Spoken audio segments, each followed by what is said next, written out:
जिनेन्द्र वन्दितु सर्वसिद्धे धुवममलमणोवमं गदिं पते वोच्छामि समय पाहुड मिणमो सुद केवली भणिदम।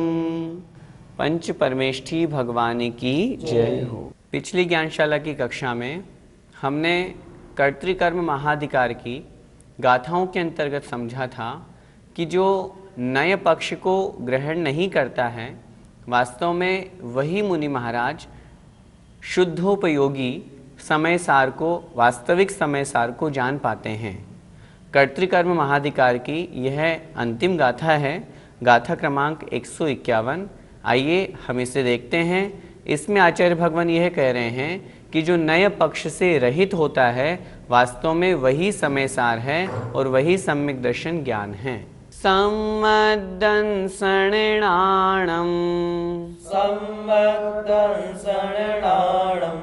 एदं लहदित्तिणवरिववदेशम्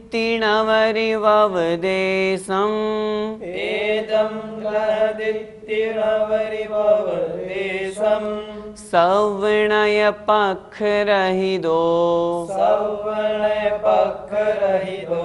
भणिदो जो सो समय सारो। बोलिए सम्मदंसणाणं एदं लहदित्तिणवरिववदेशं सवर्णय पखरहिदो भणिदो जो सो समय सारो। सम्मदंसणाणं एदं लहदित्तिणवरिववदेशं सवर्णय पखरहिदो भणिदो जो सो समय सारो। गाथा का अर्थ समझते हैं। सम्मदंसणाणं, सम्मदंसन अर्थात सम्यक दर्शन, णाणम अर्थात ज्ञान, सम्यक दर्शन ज्ञान।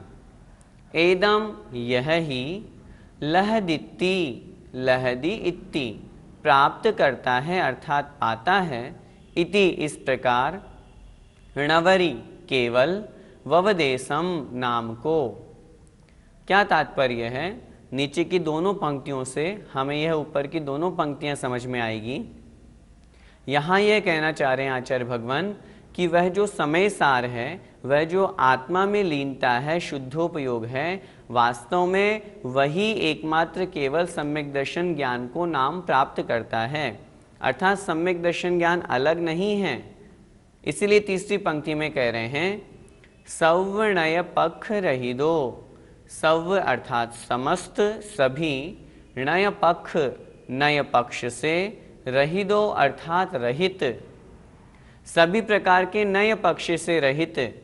जो हम पिछली अनेक गाथाओं से चर्चा करते आ रहे हैं उन सभी, ये इस अपेक्षा से, ये व्यवहारने से, ये निश्चय से, ये इस पक्ष को लेकर के कथन करने वाला है। तो सभी प्रकार के नए पक्षों से रहित होकर के भणिदो कहा गया है। जो अर्थात जो, सो समय सारो, वास्तव में वही समय सार है। जो समस्त नए पक्षों से रहित होकर के कहा गया है वास्तव में वही समय सार है। और वही समय सार एकमात्र केवल, ऊपर की पंक्ति देखें, वही समय सार एकमात्र केवल सम्यक दर्शन ज्ञान नाम, सम्यक दर्शन और ज्ञान इस नाम को लहदी अर्थात प्राप्त करता है। यहाँ आचार्य भगवान इस बात को इसलिए कह रहे हैं क्योंकि यदि हम किसी भी नए पक्ष को लेकर के कथन करेंगे तो फिर शुद्धोपयोग में अथवा आत्म स्वरूप में लीनता प्राप्त नहीं हो पाएगी। हम निश्चय नहीं की अपेक्षा से कथन तो कर सकते हैं, लेकिन जब आत्मलीनता की बात करेंगे तो वहाँ पर उस नए पक्ष को भी हमें छोड़ना पड़ेगा। इसलिए पिछली ज्ञानशाला में हमने पढ़ा था, समझा था कि निश्चय नय अथवा व्यवहार नय जब आत्मलीनता होती है तब उन दोनों नयों के पक्ष को भी छोड़ना पड़ता है, उन दोनों नए पक्ष के कथन से भी रहित होना पड़ता है। इसलिए वास्तव में समय सार क्या है, एक बार फिर से गाथा का अर्थ देखें। सम्मदंसणाणम, सम्यक दर्शन और ज्ञान।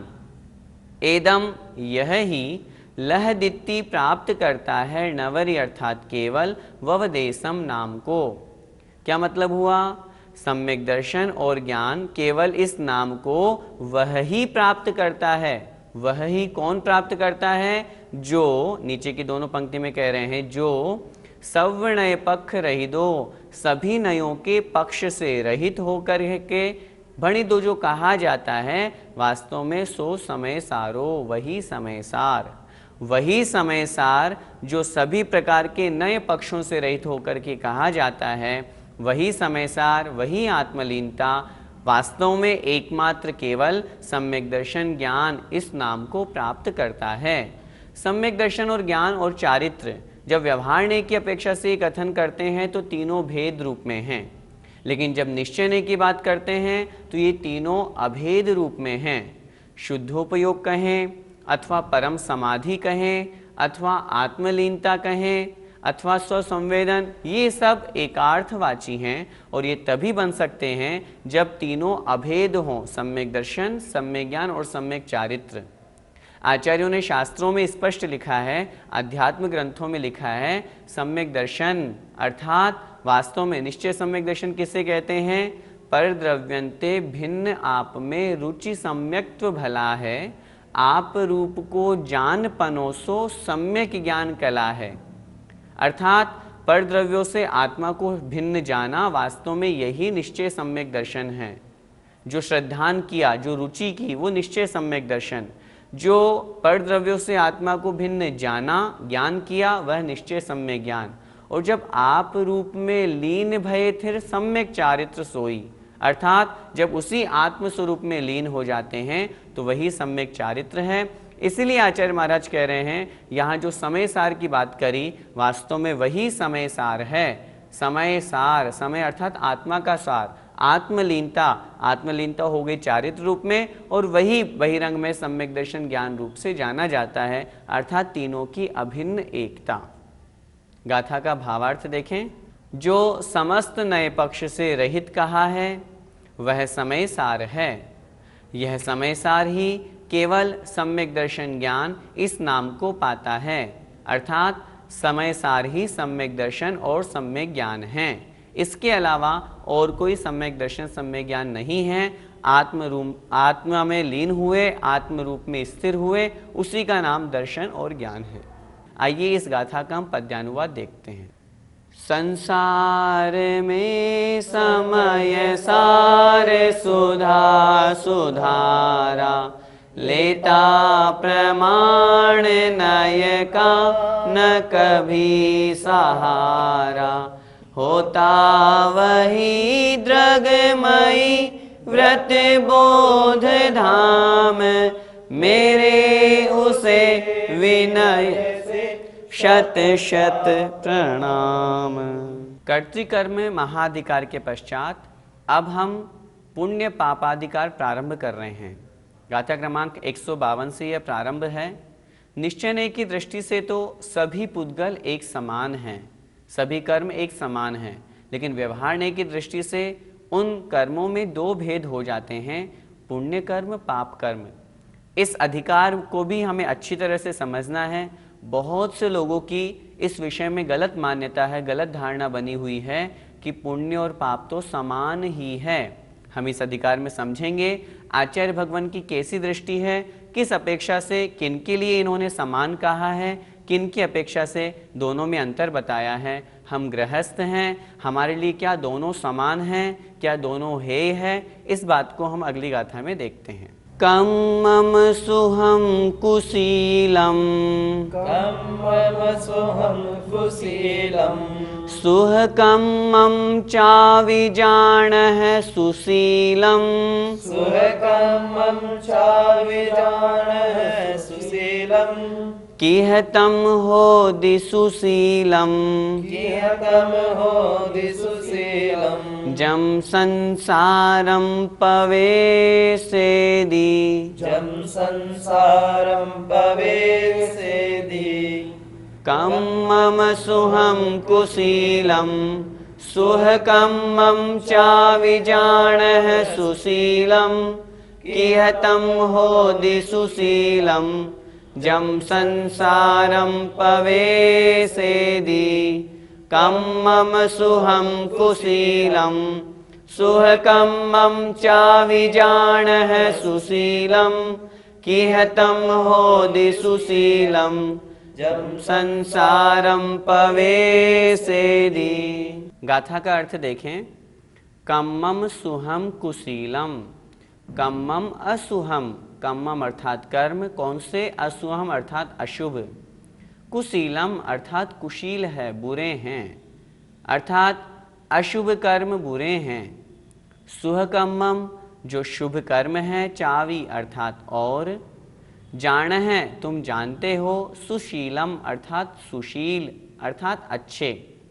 आचार्य भगवान कह रहे हैं यदि तुम ऐसा जानते हो कि जो शुभ कर्म है वो अच्छे हैं और अशुभ कर्म है वो बुरे हैं, अगली पंक्ति में कह रहे हैं कि है तम होदि सुशीलम, कि है अर्थात किस प्रकार, तम अर्थात वह कर्म, होदि अर्थात हो सकता है, सुशीलम अर्थात अच्छा। वह जो कर्म है वह अच्छा कैसे हो सकता है, जम संसारम पवेसेदी, जम अर्थात जो, संसारम अर्थात संसार में, पवेसेदी प्रवेश कराता है। जो कर्म संसार में भटकाता है, संसार में परिभ्रमण कराता है, वह अच्छा कैसे हो सकता है। वास्तव में कर्म तो दोनों ही खराब हैं। यदि तुम ऐसा मानते हो शुभ कर्म अच्छा है, अशुभ कर्म बुरा है, यदि ऐसी आपकी धारणा है तो ऐसा नहीं है। जो यदि अच्छा है तो फिर वो संसार में क्यों भटकाएगा, अच्छा है तो फिर वो मोक्ष प्राप्त कराए, लेकिन मोक्ष प्राप्त कराने वाला कोई सा भी कर्म नहीं है, कोई सा भी भाव नहीं है।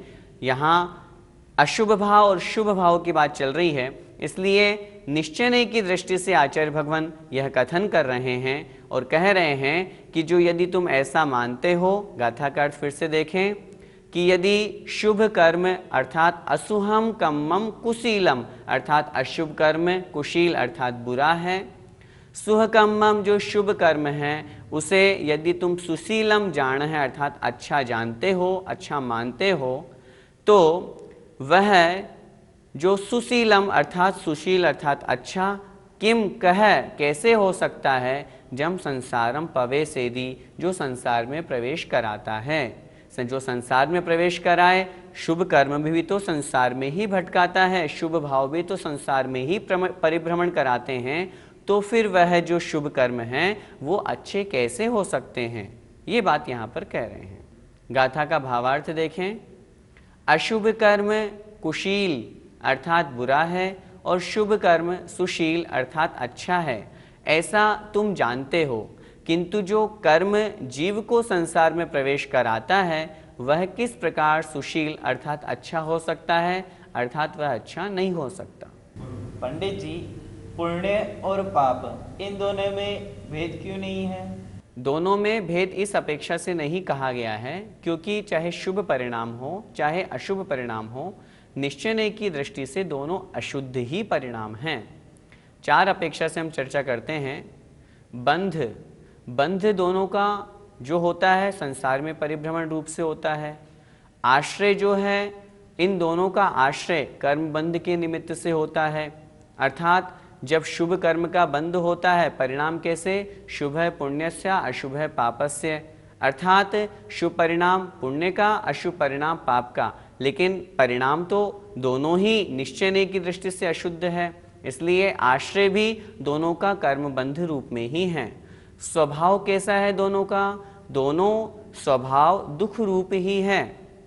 कोई कहेगा कि यहाँ पर साता अथवा पुण्य जो है वो तो सुख देता है, लेकिन ऐसा नहीं है। वह जो सुख दे रहा है संसार का सुख भी तो दुख रूप ही है। वास्तविक सुख तो निराकुल जो मोक्ष अवस्था में है वही सुख माना गया है।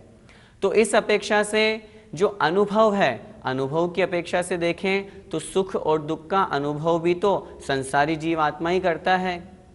मनोहर लाल जी वर्णी ने कितनी अच्छी बात कही। सुख, सु अर्थात अच्छा, ख अर्थात इंद्रियों को, जो इंद्रियों को अच्छा लगे वह सुख, जो इंद्रियों को बुरा लगे वह दुख, और ये अवस्था संसार में ही बनती है। मोक्ष में तो आनंद है, इसलिए वहाँ पर अव्ययवाद सुख नाम दिया, जो कभी बाधा से रहित होता है, किसी प्रकार की जिसमें बाधा या आकुलता नहीं आती है, वही वास्तविक आनंद, निराकुल सुख, आत्मस्वरूप वहाँ पर मोक्ष अवस्था में कहा गया है। इसलिए निश्चय की दृष्टि से यहाँ दोनों में भेद नहीं कहे गए हैं, व्यवहार की दृष्टि से दोनों में भेद है। पंडित जी, व्यवहार की दृष्टि से कैसे भेद है? व्यवहार की दृष्टि से दोनों में भेद, दोनों का हेतु क्या?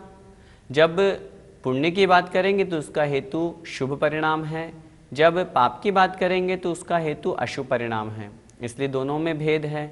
स्वभाव की अपेक्षा से बात करेंगे तो जो शुभ परिणाम है, जो पुण्य है, वो सुख प्रदान करता है, जो अशुभ परिणाम है वो दुख प्रदान करता है। अनुभव भी दोनों में अलग अलग होता है, आश्रय और बंध भी दोनों का अलग अलग है। वास्तव में निश्चय की दृष्टि से दोनों एक हैं, क्योंकि ये पुद्गल के परिणाम हैं, कर्मण वर्गणा कर्म रूप में परिणत हुई है। लेकिन व्यवहार की दृष्टि से दोनों में अंतर है। आचार्य भगवंतों ने तो लिखा है, पुण्य फला अरहंता, अरिहंत पद भी पुण्य का ही फल है। पुण्य नहीं होगा तो हमारे तीर्थंकर प्रकृति का बंध कैसे होगा? पुण्य नहीं होगा तो हमें भरत क्षेत्र, विदेह क्षेत्र, उत्तम वातावरण, ये सारी की सारी जो चीज़ें मिल रही हैं हमको, वह सब पुण्य के प्रताप से ही मिल रही है। इसलिए पुण्य पूर्णतया है नहीं है, पुण्य है उन मुनि महाराज की अपेक्षा से है जो शुद्धोपयोगी हैं, हम और आपकी अपेक्षा से हमारे लिए उपादेय है क्रिया में। हमारे जब श्रद्धान की बात करेंगे तो वो है लक्ष्य हमें है, हमें भी छोड़ना है, आज नहीं कल छोड़ना पड़ेगा, लेकिन कब? जब शुद्धोपयोग में लीन हो जाएं। जब तक नहीं होते हैं तब तक स्वाध्याय करते रहें, पूजन करते रहें और अपने धर्म में प्रवृत्ति बनाते रहें। आचार्य श्री का पद्यानुवाद देखें। मोही कहे कि शुभ भाव सुशील प्यारा, खोटा बुरा अशुभ भाव कुशील खारा। संसार के जलधि में जब जो गिराता, कैसे सुशील शुभ भाव मुझे न भाता। जय जिनेन्द्र।